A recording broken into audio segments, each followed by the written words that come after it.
Hey viewers, today I'll be taking my first look at the Lamborghini Countach 25th anniversary in Asphalt 9. Now, if you don't know how to get this car, you probably haven't even launched the game today yet. So basically, all you need to do is just complete the first tier of the Legend Pass. You don't even have to own the Legend Pass, you just get it for free. So what I recommend is just going into a slightly long race and just like getting 3 perfect runs and doing 5 stunts in that same race, since that's the objectives of 2 Legend Pass missions, and they award 99 Legend score. I think it's called Legend points. I don't even know, but it awards enough for you to get the tier 2, and you'll get this car along with I think like 50,000 credits. So yeah, this car is reasonably easy to get, and you'll get it at 2 stars at the end of the Legend Pass. You don't need to buy it at all either. And I'd say this is pretty worth it because you literally only need to do 1 race to get this car. I never expected it to be this easy to get.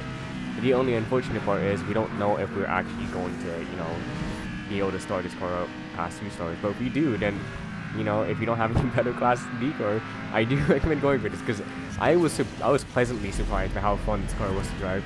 But anyways, I'll leave you with the races. You get to see how it is, and I'll give my initial thoughts on the car at the end. So see ya.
Anyways, my initial thoughts on the car are that it's like I was delighted by how well they made this car like in easy to drive, since it it does have the worst maximum efficiency in the game at stock, and its acceleration isn't very quick, but its top speed is quite high for Class D. Like even right now, 192 miles an hour.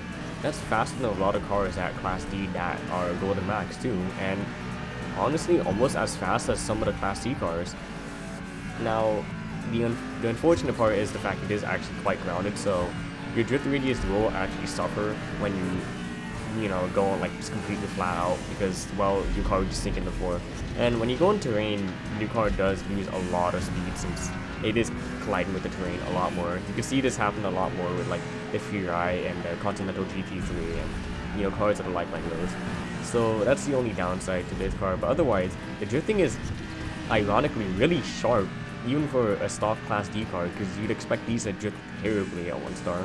But this is actually, a new step in a new direction. And obviously we're getting this thing at 2 stars, which means it'll only be marginally better from now. But if we do manage to get this thing to 4 star, maybe in a car hunt, then that would be awesome. I definitely love the 4 star this thing. The Countach is definitely one of my favorite classic cars ever made. Especially, if you disregard the aerodynamic disaster that is, all of it. It's a pretty cool car.